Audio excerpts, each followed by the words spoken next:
Hello, everyone. Welcome back to another episode of Literally What. Happy Saturday. Happy 1st of March. We are getting into some of the best months of the year. And it also means we have daylight savings coming up, which I totally forget about daylight savings and like falling back or whatever it's called. And then it's like a week before and I realize I'm going to be losing some sleep. But it's okay because we are going to be getting our full light during the night. Is that how it works? I think it gets like way later on. And, you know, my sleep cycle has been loving me being in my PJs and in bed by like 8 p.m. because it's so dark outside, but I'm excited to get some light back. And, you know, my sleep might be a little messed up, but that's okay. We do it for all of the light. And I am definitely one of those people that would be all for complete daylight savings, like 365, because you know, it's just when there's sunlight, it's just better. And we haven't been getting a ton of rainy days here in Florida, which has been amazing. But let me tell you, when those gloomy days hit and it's like rainy, I genuinely like don't want to do anything except like take a bath and then like read a book and get in bed. So I am excited for, you know, the light for a lot of the hours of the day. But yeah, we're getting into all of those spring, summer months, which is so exciting. And I hope everyone had just an amazing week, that you had an amazing February, that 2025 is going great. And we have so much to get into today. We have a lot of great stories. We have our Bachelor recap and our Traitors recap. Let me just say, like, this whole past month, I feel like I've just been constantly watching TV because there are so many TV shows on. And like, now I have Survivor that's been added on. That started last week. Traitors and Bachelor are kind of going to be ending soon, but then we have White Lotus, and then I'm not watching Love is Blind, but I just feel like there's so many TV shows. There's also this new one. I think it's on Hulu. It's called Yellow Jackets. I guess it's not new, but that's apparently what everybody has been watching. And apparently if you like Severance, you'll like Yellow Jackets or something. And there's also another show. It's the one with the president. It's on Hulu as well. But there's so many shows that like I want to watch, but my brain, like I do not have the capacity nor the time to be watching all of these shows. And I have been struggling because any free time I have, my eyes are glued to the TV. Specifically with Severance, I'm actually like obsessed with it. And I've been doing a lot of deep dives onto all of the past episodes. So I restarted Severance because obviously we're halfway, I believe, through season 2. And I'm not caught up yet. I still have to watch last night's episode, but I'm not going to watch it yet until I watch it all the way through again, because now that I've discovered the Severance podcast, I've been listening to their podcast episode, which is like an hour, and then having to watch an hour of the Severance episode. So like, I'm trying to just like really fully understand it because I know this is going to be such a great show with so many like twists and turns, and I really want to understand everything. And when I was first watching it, we all know my attention span is the size of like a grape. So I would be on my phone and like my husband would have to be explaining like what's going on. And I have realized this is the type of show that like you can't take your eyes off the screen. So I have a walking pad and I've been just like making myself walk and like put my phone in the kitchen so that I like am forcing myself to pay attention to the episode, getting exercise, and also just like trying to pay attention to everything. So that's been taking up a lot of my free time. But I wish we need to start spacing out TV shows because it's getting so much. Like my content plate is actually insane. But anyways, I think that's everything. Make sure that you are following the Instagram. It's literally what with, I think it's, 2 Y's, 3 T's? I never know. One day we'll get it changed to just 1 Y and 1 T. And if you're listening to this on Apple or Spotify, just go up to the top, give it a 5-star review. It literally will take you 10 seconds. And then if you're on YouTube, I do post all of my episodes every single week on YouTube. We are back to video this week. Obviously, I was out of town last week. And make sure to hit the subscribe and like button because it would really help me out. So anyways, I think that's everything. And without further ado, let's get into some hot gossip, hot takes, stories, and advice that will have you saying, literally what?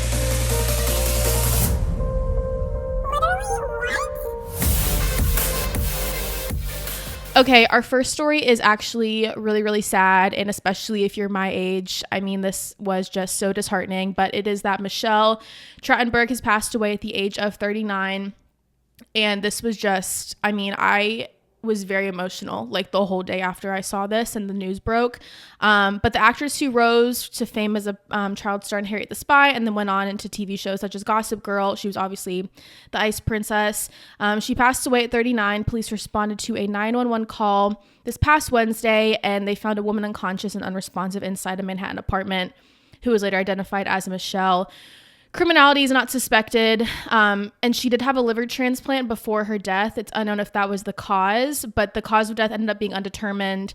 The family didn't do an autopsy. I think they were pretty sure that it had to do with the liver transplant and that they were all at peace that it could not have worked out in a positive way, but it's still just so sad. She was obviously so young, and for me, you know, especially I grew up with her. She always, to me, was the Ice Princess, and I feel like people associate her with certain things. Like if you watched Harry the Spy growing up or Ice Princess, a lot of people nowadays know her as Georgina from Gossip Girl, but to me, she was always Ice Princess. And like her face too, she just has one of the most beautiful faces. And growing up, that movie was my movie. And you know, when you're a kid, you are so impressionable. And I just remember I would watch that movie over and over again. And I was like, I want to be an ice skater. I want to do this. And it's really, really sad when you see people who were part of your childhood.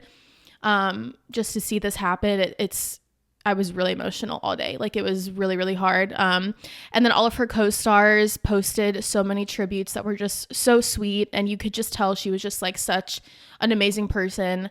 She played such iconic roles. And it's hard because like I didn't keep up with her. And so you have these memories of childhood of watching her as the Ice Princess and in Gossip Girl. And then you see a picture pop up on social media and it's like, oh, I wonder what she's up to. And then it's, you know, this, and it's just, it's a weird feeling. And social media is so weird where we just get access to everything so quickly. Like, you know, this happened on Wednesday and, you know, right after it's all posted online. And it's weird. Like social media is a weird concept when you kind of take a step back, but just prayers to her family. This was honestly just so sad because I know she just was so iconic to so many people, especially me and just like people in my age and growing up with her. So very, very sad, and just prayers to her family. So I wanted to get that out of the way first because I never like talking about sad things like that, but she was just such a big part of my life. And I'm sure a lot of you who are watching and listening to this. So I did want to touch on it, but it's never easy to talk about stories like that. But anyway, we're just going to hop right into our next story, which is a little podcast news. And this is something that I think was kind of brewing for a while. And then once it, you know, was kind of released, everyone was kind of really shocked at this. But the ALIX Hot Mess podcast has been dropped by Alex Cooper's Unwell network. So as we know, Alex Earl, huge, famous person on literally everything. And she had her Hot Mess podcast and it was on the Unwell network. I'm pretty sure it was like the top podcast, just because she is so popular. But the podcast was dropped. Sources say SiriusXM will also no longer sell ads for the show. Unwell has renounced all rights to Hot Mess so that she can freely explore future opportunities. And this comes from a lot of growing chatter on social media that something was kind of off and there was some kind of feud between Alex Cooper and Alex Earl because they were always like seen together, best friends. People would always mistake them for being like the same person. Obviously, they're both blonde, have the same name. And then, you know, there was some kind of Super Bowl party in New Orleans and Alex Earl wasn't there. And obviously, if you're part of the Unwell network, all of the people who are signed are kind of always all together and she wasn't there. And that kind of made people start questioning some things because she was also in town. There was also something that went on with Spencer Pratt. So him and his wife's house burned down and he was trying to get people to post his wife's song to like stream it on Spotify to help them like rebuild their house back. And Alex Earl, not Earl, I get them so confused like when I'm talking about them, but Alex Cooper, she like wasn't posting about it. And then her and Spencer had some kind of like, I guess like disagreement or feud or whatever. And then Alex Earl did a live with Spencer Pratt. And that was kind of weird because people were like, why would she be going live if like she's friends with Alex Cooper? So all of this happened. And then it came out and announced that the podcast was dropped. So when the word dropped is used when it comes to this, that's how you can kind of tell something bad went down because they could have just like phased it out, not really talked about it. But the fact that they said dropped is not good and just kind of proves that it didn't end amicably. Did I say that right? Go me if I did. And Alix Earle, obviously, she was definitely, I'm pretty sure she was probably the top podcast on the Unwell Network. Very well known. So that would have been crazy for them to drop it. So, something crazy would have had to have happened. I don't think either of them are really going to speak on it because once it went out, Alex Cooper, she released her podcast with Monica Lewinsky, and then Alix Earle announced that she's going to be investing in some alcohol brand company. So I don't know if either of them are going to speak on it. I don't know if we'll ever know what happened unless Alix Earle does a podcast episode about it. Yeah. So then we had Dave Portnoy, of course, throw himself in the mix. And if you guys remember when Grace O'Malley left Barstool and went to Unwell, which is Alex Cooper's network, Alex Cooper posted a video of her calling Grace. So then when this came out about Alix Earle's podcast being dropped, Dave Portnoy posted a video. Oh my gosh, my words. I literally can't say. But he posted a video. It was supposedly fake about him being on a phone call with Alix Earle. I don't think Alix Earle would ever go to Barstool. I'm sure she'll probably go to like Dear Media or like who knows where she'll go. Maybe she just will stop podcasting. But yeah, now people are kind of like, oh, so maybe Dave and Alex Cooper aren't, on great terms, because they always said they were, but then of course Alex took Grace and now like Dave's kind of in the mix trying to like start something. So who knows, but Alix Earle, I'm sure she'll be totally fine. I think she does way better on like TikTok anyway than having a podcast. But yeah, kind of crazy to know that something definitely was going on.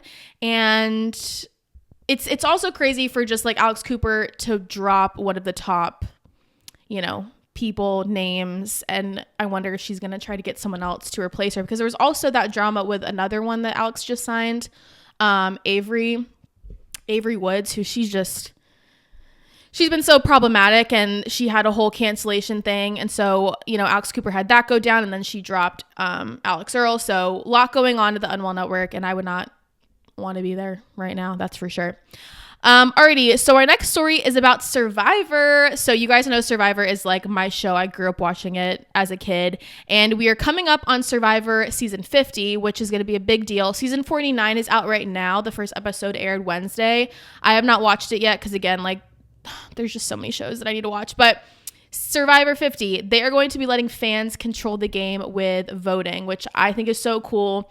I already did my voting part. Go me. But basically, for the first time in Survivor history, fans will have the power to shape the game as CBS and producers put major creative decisions in the hands of the fans for their milestone Survivor 50 season. So it's officially titled Survivor 50 in the Hands of the Fans. And this landmark edition is going to allow viewers to vote on key elements of the show, making it one of the most interactive seasons yet. So just kidding. It's Survivor 48 that premiered, and then we have 49, and then we'll have Survivor 50. So throughout the Survivor 48 season, we will be able to vote on a website to determine different aspects of Survivor 50. And so voting will continue through the spring leading up to filming. And the categories that I voted for at first were if they're going to have idols or no idols, if the final four is going to make fire, which I personally think they shouldn't. That's just me. I know it's a big thing, but I don't think they should. If the finale is going to be live, or if they're just going to reveal it in Fiji, which I personally love a live scenario where they have time to kind of come out of Fiji and then it's live with everyone and they all look dressed up and look so good. I like it when it's a live reunion and finale. Last season they did it in Fiji, which I just don't like as much, but also I don't know how the players would want it to go down. That'd be interesting to see, but I personally voted for live in LA. And then there was also voting on what color the buffs are going to be. I picked the one that had pink in it. Duh. Rice or no rice. I picked rice for them. I think that's everything they have right now. So very exciting, but the actual contestants aren't going to know the results until they arrive at the island and start playing the game. So that's really exciting, I think, for them, so that they know like what we're voting for, but they don't know like what's actually going to happen. And then this also means that there's going to be unexpected twists and turns that are going to keep both players and fans on edge. And this is going to be the biggest power shift for us fans since the Cambodia season in 2015, where we were able to select like the cast. But I love this. I love when shows are interactive with the viewers and the fans, because obviously if there were not any viewers or fans, I mean, Survivor would not be on 50 seasons. You know what I mean? And I remember when Love Island would do interactive things, they had a whole app for the show. I just think it makes it way more fun and enjoyable. And I think, you know, we have a lot of shows like singing shows. We vote as, you know, viewers of the show. Dancing with the Stars is always so fun because we get to be a part of it. And I think that that's something that's really exciting. And, you know, for Survivor, it's not like we're voting. It's, you know, the contestants in the show are voting people out. And so I think for them to like give us a way to be interactive is really cool. And also just like a thank you to us for like watching the show, because viewers really are the reason that shows survive, haha, no pun intended, for so long. And I'm really excited for this season. I wish Boston Rob, oh my gosh, especially after him being on Traitors. I know he said he wouldn't go on the 50th season, but I want to see him back on my screen. I think what would be really cool is, you know, whenever Jeff does retire and step down from being the host, which I hope he never ever does, but I think Boston Rob would be a really great person to come in and take that role. But we'll see who comes back for Survivor season 50. I need to start watching the 48th season, and then we have the 49th, and then we'll have the 50th. So I'm really excited, and yeah, go Survivor. It's one of the best shows. If you haven't seen it, like, it's so good, you guys. You have no idea. Okay, our next story. This story is so funny to me, but Bad Baby drops a diss track about Alabama Barker amid their feud. I'm going to break it down for you because the girls are feuding, and Alabama Barker is just so intriguing to me because, I don't know, just the things I see of her, she just always has the funniest headlines come out about her. Like, she brought herself to like the hospital because she thought she overdosed on a vape, and like, she's just so funny. And like, anytime I see her, she's always like getting full ready, like a full beat face, full extensions, and it's like 2 a.m. She's just so interesting to me. And also, like, she's part of like the Travis Barker family and also like the Kardashians. So, and of course, Bad Baby's like iconic. Catch Me Outside. How about that girl from Dr. Phil, if you don't know who that is? So this feud to me was just so funny. But basically, they are both in a feud together. So basically, Bad Baby, she accused Alabama Barker of cheating with Bad Baby's baby daddy. A lot of babies and B's going on here, that's for sure. And apparently they like were friends or mutuals, because she texted Alabama and was like, is this true? Blah, blah, blah. And then they started like writing diss tracks about each other. It's giving Kendrick and Drake. And I'm, you know, pretty positive that Kendrick is Bad Baby in this scenario, obviously. So then Bad Baby came out with a recent diss track a couple days ago, and this is the one that is going viral. This is kind of giving Not Like Us vibes, where like everyone's talking about it, everyone's singing it. It's crazy, and I would not want to be Alabama Barker. I also would not want to be a Kardashian, because there's some lines about the Kardashians, and it's really funny if you know a little bit of the lore, because so Travis Barker is Alabama's dad, okay? He is married to Kourtney Kardashian, and apparently before he really wanted to be with Kim. And so there's some lines about like Kourtney's like a second blah, blah, blah. You have to go listen to lyrics, because it's actually like a great diss track. I've just been in my diss track era, you guys. Like, I don't know what it is. And so then Bad Baby was teasing that she was going to do a song with Kanye. And in the diss track that just came out, it has the sample of Kanye's Carnival in the background, which is just so crazy. And obviously, you know, her working with Kanye is a big conflict of interest for lots of reasons, but he obviously is involved with the Kardashians. But he posted a video on social media saying, this is not true. I talked to Travis, let him know this isn't true. And then Alabama reposted it. And then she came on saying like she already has a diss track if Bad Baby does anything else. So, you know, go listen to the Bad Baby diss track that just came out, because she low-key ate Alabama up. And the Alabama diss track that she came out with was just like, it wasn't good. Like, the Catch Me Outside girl, and then Alabama Barker, who just comes from like fame already. Like, it's just, yeah, it's a lot. But really funny, really interesting. Go listen to the diss track, because some of the lyrics are really, really hilarious. And you just know the Kardashians are like listening to this, and all of them are probably having different reactions, because obviously Kourtney's probably like seriously? And then it's like her stepdaughter is dealing with it too, but then you probably have like Kim laughing at it. I just want to know like what goes on behind the doors when this kind of stuff happens. So yeah, little crazy feud right there with some diss tracks. I low-key am loving these diss track feuds, because what better way to get out your anger than through song? You know, we don't need to be physically fighting. Let's just break out into song and diss tracks, and you know, it might get you to the Super Bowl. Thank you, Kendrick. Okay, our next story. I am so going to pronounce her name wrong, but EDEBIRI, who is major star in the TV show The Bear, she is set to write and star in a live action Barney movie. Now, pause for a second, because if we close our eyes and we remember watching Barney, it's a live show. So I don't know why they're saying live action, because there are plenty of live action Barney movies. But apparently she is set to write the screenplay for the upcoming live action Barney movie. She's also in talks to star in the film. So this is going to be co-developed and produced by A24 and 59% Productions. And it's going to be in partnership with the Barney owner, Mattel Films, which obviously they just did the live action Barbie. So I'm pretty sure this is like legit. I mean, this is giving legit movie and screenplay. And so there's going to be, big project in the works from Mattel Films, and the plot details are being kept under wraps. So we literally have no idea what's going to happen. I'm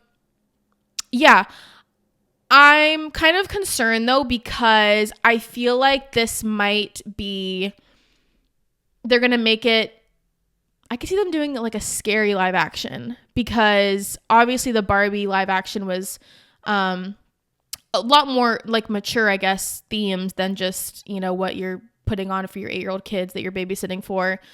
I feel like this is going to be a weird movie, because obviously there's a lot of Barney live action. I mean, I grew up watching, what was the Barney one? With the rainbow egg. I just remember that movie so vividly. And I also remember the one where they visit Santa's workshop. So like Barney is live action. And I'm just intrigued to see what the plot's going to be like, because I'm pretty sure it's going to be something really weird, and the Barney's going to look creepy, because again, there's also that really weird lore with Barney about how like there would be Barneys and they would be having like alcohol, like little flasks in the like costume, and just like be weird. So I could see them going really dark with this, because there's already like live action Barbie for kids. Barney. Oh my gosh. Hello. Yeah, we'll see. We'll see what happens with this. I'm intrigued, but I'm also like really scared for what they're going to do to Barney. All right. So we mentioned this a little bit earlier before, but Call Her Daddy had on Monica Lewinsky. And I actually recently, a few months ago, they did a TV show on Hulu about the Monica Lewinsky situation with Bill Clinton. It was a really, really good show to watch. And I was very intrigued to listen to her just talk about her life and everything. So I watched it. My first thing was, she looks amazing. Okay. Like, I need her skincare, her diet, like she just looked so good compared to like pictures you've seen of her. I guess like when she was in her 20s, she just looks so good for her age. I think she's like late 40s, early 50s. I don't remember. But she talked a lot about, you know, what it was like when all this came out. And she was a 20-year-old, which is so crazy for me to think. I think she was like 22.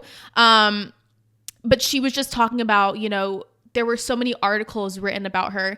And in today's society, a crazy story comes out, you know, it's talked about for maybe like a week, maybe max like a month on social media, and then kind of goes away. And she said that this was like her life, and she was being written about for like a year, if not more.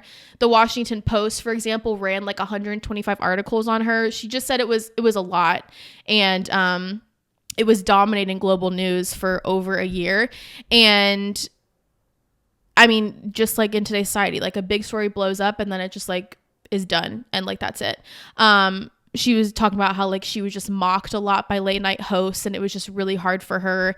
People would call her awful names. And, you know, as a woman and like as someone who, I'm 25 now, but like imagine like you're 22 and now all of a sudden all these people are calling you like a whore and just a horrible person and disgusting, and you can't get a job and all these people are making fun of you and you're like on headlines everywhere you look. Like that I cannot imagine.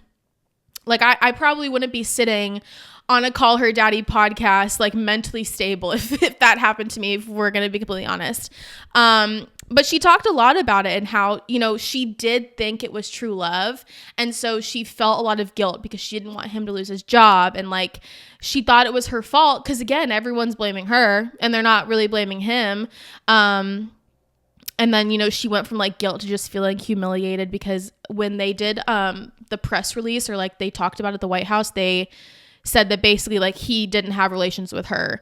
And, you know, she just felt hurt, of course, because she's thinking, like, this is, you know, true love. And then he's saying, like, nothing happened, and that, you know, calling her mentally unstable, which we all know, like, that's totally, it's giving emotional abuse and just manipulation. And so, yeah, she said, you know, in your early 20s, you think you know it all, and you don't. And just, like, it was cool to see her, like, look back and reflect. And also for me, being in, like, my early 20s, like, just knowing, like, I do have so much life ahead of me, and, like, I don't know everything in my 20s. And, you know, I did think when I was a teenager, I knew everything. And I think girls who are younger are just so impressionable. And so I think that listening to her story is important to know, like, you are very impressionable, but you also have to be very careful and watch out, because there's some bad people in the world. Because, again, like, he was literally 27 years older than her and definitely had the power, and the whole imbalance of power. I can't even imagine something like that. And yeah, just absolutely crazy to listen to. But I think listening to her story, like, no matter your stance on the whole situation, because it was a crazy situation, and obviously still a big thing that, you know, we're still making TV shows about it and all of that. But I think we always have to allow room for growth. And she was impressionable in her early 20s, very easily to manipulate. It's, you know, her as a young intern, the president of the United States, probably the most famous person, the most powerful, influential person. I can't imagine. Like, I cannot imagine as a young 20-year-old.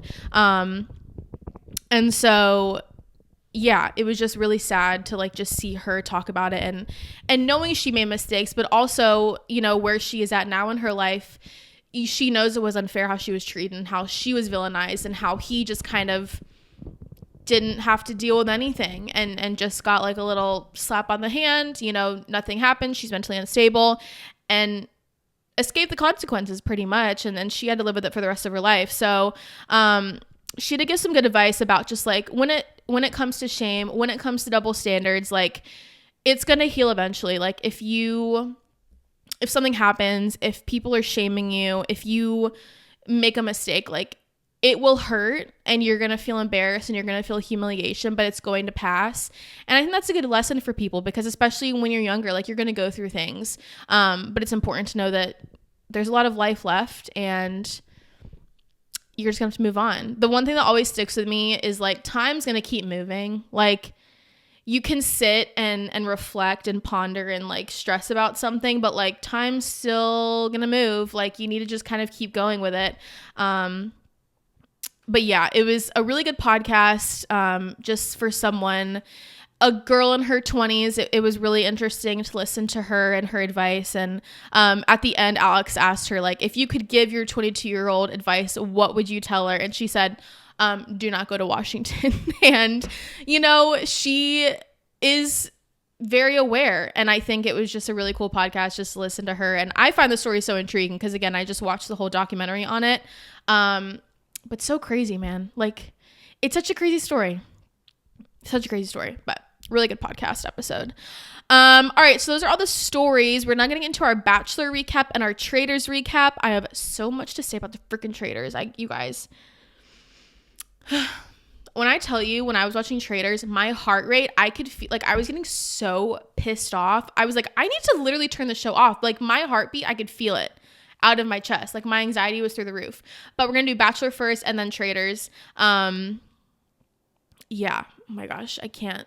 The Bachelor is so different for me right now because I'm having to force myself to sit down and watch it because I can't with the show anymore. It's so boring to me. I'm not interested, especially when I have shows like The Traitors, like Severance, you know, like all the other shows I've been watching. And then you have this show and it's just so, I had to actually force myself and I skipped through a lot. So anyway, all of the girlies were heading to Scotland. We have hometowns next week, which is shocking to me because I feel like this season went by really fast. And like, I was just shocked that we're already at hometowns. But Juliana got the first date. They did a whole little Bridgerton dance vibe where like she got a dress and they danced together. And yeah, I mean, he's been obsessed with her since day one. So honestly, I would be shocked if he doesn't pick her at the end. Yeah, like he's been very obsessed with her since the beginning. They did a group date. They did musical chairs on the group date. And that's another thing. These dates are just so stupid. Like, I can't. Then we had Carolina. She was sitting off to the side. Then Grant came and pulled her away. And my thing with Carolina is, yes, she's problematic, but also the girls are so egging her on by like questioning her and asking her questions and all like kind of attacking her and sitting down and asking her this and like getting mad at her for that. And so like I do kind of feel bad for her because I think it's the only smidge of drama they have on this show right now. And so they're kind of really like pushing it. So yeah, like that's all the drama they have. So of course all the girls are going to really be like questioning her. And then Dina got involved and I just kind of wanted her to stay in her lane because I just can't stand when the girls like put themselves into the drama. I don't know if they do it for like screen time. I don't know if they do it because producers tell them to, but I always am just like, don't do that. Don't insert yourself into the drama. Yeah, it was just a lot of like ganging up on Carolina.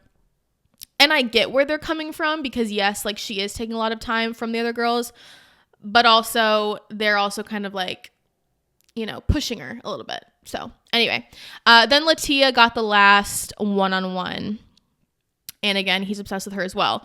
I was shocked though that she waited until this time to tell him that she was Mormon. I don't know because we obviously knew like when we were introduced to her, but I don't know if she ever told him before. And I think that's something that's like kind of big to let someone know. And that's kind of when I was like, well, maybe it's not going to be her, because that is a big thing in relationships. I feel like, you know, religion, politics, beliefs, like all of that are really big things that like you should agree on. So yeah, I in my head, I was always thinking it's going to be Juliana and Latia. I think it still will be, but now I think because she has the Mormon side, it might be hard for him. So that's why I'm kind of pushing more towards, I think it might be Juliana.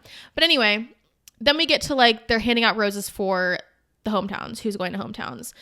And then Carolina pulls Dina and I was like, seriously, girl.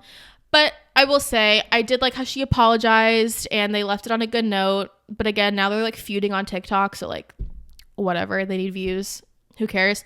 So he gives Dina a rose, which I was actually kind of shocked at because I just don't see them together. I said that last week, like they just don't fit. She needs like some like big powerful CEO, low key. And then he picked Juliana and Latia, which I was like, duh. So then I was like, okay, the last rose. And I was like, me and my husband were making bets. He said ALIX. I was kind of like, yeah, I could so see ALIX. I also thought maybe Serafina. Zoe wasn't even on my like we didn't even notice her, look at her, because she didn't even get a one-on-one. She's annoying, whatever. And then he picked Zoe last. When I tell you, I have never been so shocked at a rose ceremony, and I was like, what the hell is this guy doing? He like literally, I was shocked. I really thought it would be ALIX, and if not, then Serafina. And he picked Zoe. And then I was reading through comments because I was like, this doesn't make any sense. And what I think is that she's going to be an easy person to get rid of when it comes to like who's going to be fantasy suites and who's going to be like top two.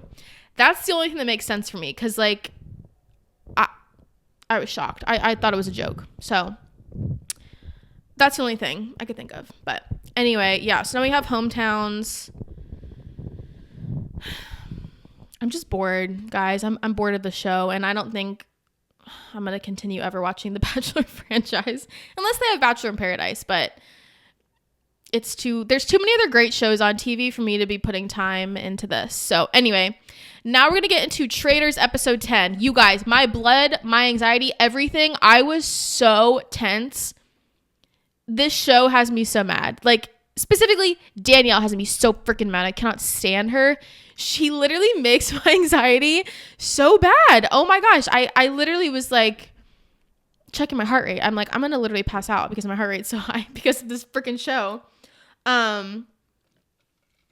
So she recruits Brittany, which I have seen some rumors online that Danielle broke her NDA and told Brittany that she was a traitor, and that either A, she told Brittany she was a traitor so they could get Carolyn out, or B, she told Brittany so then, like, even if Brittany just wins and, like, Danielle gets sent home, they both split the money anyhow. It's suspicious because when you see, like, or Brittany take her, not Brittany, oh my gosh.